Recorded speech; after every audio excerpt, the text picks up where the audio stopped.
আসসালামু আলাইকুম রহমতুল্লাহি ওয়া বারাকাতুহু। আজকে আপনাদের সামনে আরেকটি নতুন ভিডিও নিয়ে আসলাম। আজকে ভিডিওটি হলো আকিব ইসলামিক টিভি চ্যানেলের একটি নতুন ভিডিও। তো ভিডিওটি আমার কাছে অনেক ভালো লেগেছে, আশা করি আপনাদের কাছে অনেক ভালো লাগবে। চলুন তাহলে বেশি কথা না বলে ভিডিওটি শুরু করা যাক। আল্লাহ তাআলা ব্যবসার ভিতরে বরকত দিয়েছেন 90%। তাই আপনাদেরকে বলি, আপনারা ব্যবসা করুন, ব্যবসা করুন, ব্যবসা করুন। আম্মু বলেছে হুজুর জন্য খাবার নিয়ে যেতে।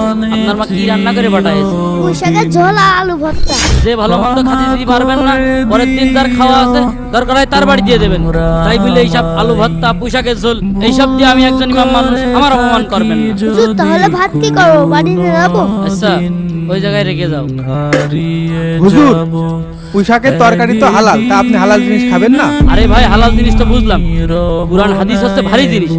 এইসব ভারী জিনিস আমি ধারণ করে রাখি, আপনাদের ভিতরে সেসব আলোচনা করি, তাহলে আমার একটু পুষ্টিকর ভারী ভারী খাবার খেতে হবে না? এটা আপনারা কেন বোঝেন না? এই পুঁই শাক আলু ভর্তা খালি কি আমি চলতে পারি? কোন যে যতটুকু পারে সে ততটুকুই দিছে, তা আপনি খাবেন না কেন? আরে ভাই, আমি আপনাকে রেখে নামাজ কালাম পড়াই, আপনি আমার পিছনে নামাজ কালাম পড়ছেন, আমার পিছনে নামাজ পড়ে আপনি জান্নাতে যাবেন, তা আপনি আমার একটু ভালো মন্দ খাওয়াবেন না? আপনি শুধু খাওয়াটাই দেখছেন, আপনি জান্নাতে যাওয়াটা দেখলেন। পুঁই শাক আর আলু ভর্তা না হয় বুঝলাম, কিন্তু আপনি ব্যবসা নিয়ে এত আলোচনা করেন, তা আপনি নিজে ব্যবসা করেন নাকি করতে? এটা কোনো কথা বললেন? আমি যদি ব্যবসা করতে যাই, তাহলে এখানে নামাজ পড়াবে কিটা, আজান দেবে কিটা? আপনারা তো দুদিন পরে কবেন ইমাম সাহেব নামাজ কালাম বাদ দিয়ে ব্যবসা করে বেড়াচ্ছে। হুজুর, আমি তো ব্যবসা করব, কিন্তু আমার পুঁজি নেই, তা কি করে ব্যবসা করব হুজুর? আরে থামেন, দেখলেন না সে আমার অপমান করলো? আপনি ওটা দেখলেন না? আপনি আছেন ব্যবসা নিয়ে। আজব কথা, আমি আপনার কখন অপমান করলাম? আমি কইছি যে আপনি নিজে ব্যবসার ফজিলত সম্পর্কে এত আলোচনা করেন, আপনি তো নিজেই ব্যবসা করেন। আমারও তো মনে চাই ব্যবসা করতে, কিন্তু আমি ব্যবসা করতে গেলে নামাজ পড়াবো কখন? তাহলে আপনি ব্যবসার ফজিলত সম্পর্কে এত আলোচনা করেন কি করতে? ধনীকের তুলনায় গরিবরা 500 বছর আগে জান্নাতে যাবে, তাহলে আমি কি করতে 500 বছর পরে জান্নাতে যাব? এই জন্যই তো আমি গরিবই থাকতে চাই। আপনি যদি গরিবই থাকতে চান, তাহলে পুঁই শাকের ঝোল আর আলু ভর্তা খাবেন না কেন হুজুর? ভাই, আমি গরিব মানুষ, আমার চাহিদা খুবই সামান্য। খাওয়ার মধ্যে খাই একটু গরুর গোশ আর একটু মুরগির গোশ, তাও আপনাকে চোখ কাটাচ্ছে, এতেও আপনাকে সমস্যা।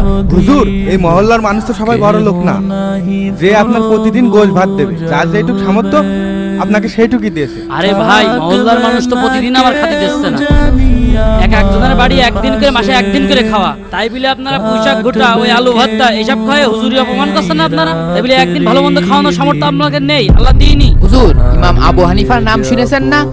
তিনি কিন্তু দর্জির কাজ করতেন, পাশাপাশি ব্যবসাও করতেন। তিনি কিন্তু একজন শ্রেষ্ঠ মুহাদ্দিস। ইমাম বুখারীর নাম শুনেছেন, তিনিও কিন্তু ব্যবসায়ী ছিলেন। কই, তারা তো ইমামতেও করেছে, তাদের তো সমস্যা হয়নি। তার মানে আপনি কি বোঝাতে চাচ্ছেন? আমি কোরআন হাদিস কিছু জানি না? আসেন, আপনি ইমামতি করেন, আসেন, আমি চলে যাচ্ছি। আমি যে ব্যবসা করে খাই, আপনি এসে ইমামতি করেন, আসেন। হুজুর, আমি কিন্তু এইভাবে বলতে চাইনি, আপনার এলেমে ঘাটতি আছে। 10 জন জান্নাতের সুসংবাদ প্রাপ্ত সাহাবীর মধ্যে 7 জনই কিন্তু ব্যবসায়ী ছিল, তারা কিন্তু কোটিপতি ছিল। আরে আপনি আগের যুগ আর এখনকার যুগ তো এক করলে হবে না। আপনি এই যে কেবলটা করলেন যে আপনি পুঁই শাকের তরকারি মরকারি খাতে পারবেন না, আপনি 500 বছর আগে জান্নাতে যেতে চান। কে, আপনি জানেন না জান্নাত পেতে হলে গরিব হওয়া জরুরি না, হালাল উপার্জন করে ধনী মানুষও জান্নাতি হতে পারে। শুধু তার ভিতরে দান, তাকওয়া আর ঈমান থাকতে হবে। দেখেন, আপনি কিন্তু প্রায় এরকম কতদিন আমার সাথে অপমান করেন। আমার একটা মান ইচ্ছা আছে না? আপনি আমার কতদিন অপমান করেন কি করতে? আমি কোথায় আপনাকে অপমান করলাম? আপনি ভুল করছেন, ভুল বলছেন, আমি সেটা সংশোধন করে দিলাম। বেতন দেন কয় টাকা যে এত বড় বড় কথা করছেন? 3000 টাকা বেতন দিয়ে কি আপনি কাকরাইল মসজিদের ইমামের চাচ্ছেন নাকি? ভাই, মনে রাখবেন, আপনি একা ইসলামের খেদমত করছেন না।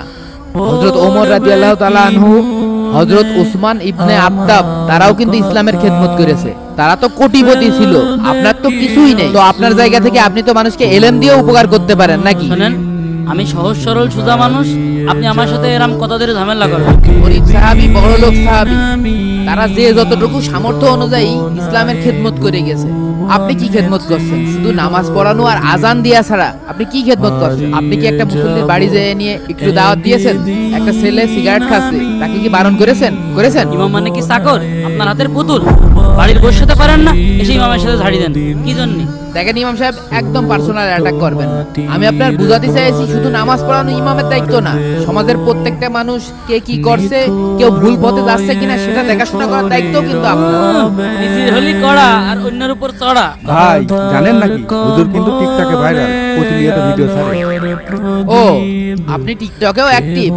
এখন বুঝতে পারলাম পুঁই শাক আর আলু ভর্তা কি করতে খাতি পাচ্ছেন না, শুধু নামাজ পড়ানো ইমামতি না, নামাজের পাশাপাশি মানুষের দাওয়াত দেওয়া কিন্তু ইমামতির কাজ, মানুষের খোঁজ খবর নেওয়াও কিন্তু ইমামতির কাজ। এটা আর পার্সোনাল অ্যাটাক না। টিকটকে আপনার বোর কথা কলাম বলে পার্সোনাল অ্যাটাক হয়ে গেল। আর এখন আপনি টিকটকের কথা করছেন। টিকটক আমি দাওয়াতের কাজের জন্য খুলেছি, আর আপনি শুধু আমার কথা ধরেন, আপনি সেই ইমামতি করেন, আমি চলে গেলাম। বন্ধুরা, ইমাম মানে যে নেতা, আমরা এটাই বোঝাতে চাইছি ভাই। তো আজকের ভিডিও এই পর্যন্ত। ভিডিও কেমন হলো অবশ্যই কমেন্ট করে জানাবেন, আর যদি ভালো লাগে তাহলে একটা লাইক দিয়ে আমার ইউটিউব চ্যানেলে সাবস্ক্রাইব করে দেবেন। ধন্যবাদ।